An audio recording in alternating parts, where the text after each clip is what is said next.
who climbs a grammar tree distinctly knows where the noun, verb and participle grows, says John Dryden.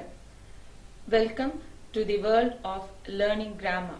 Grammar is now seen not as a theory but as an instrument that enables the usage of language. Now let us see some of the sentences. The kids danced around the tree. The tailor put a thread through the needle. The snail crawling on the leaf. The mouse hid under the chair. The shop beside the school is closed today. The students read the book during the class. The words around, through, on, under, beside, during show the position of the noun or pronoun or tell us about the time or in some cases tell us about movement.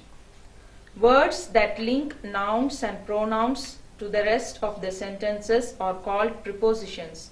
Prepositions specify place, direction and time. So we say that there are three types of prepositions.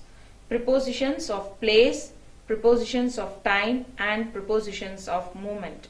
The book is on the red table. The chain is in the jewelry box. We are at the mall. The words at, on, in tell us where something is. Prepositions that tell us the place or position of something are called prepositions of place.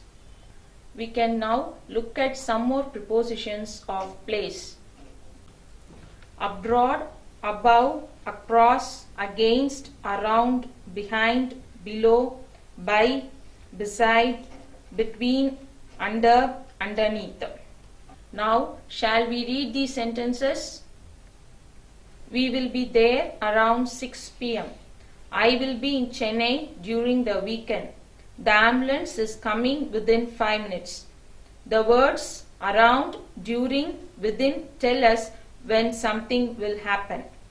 We use at to show a specific place or position.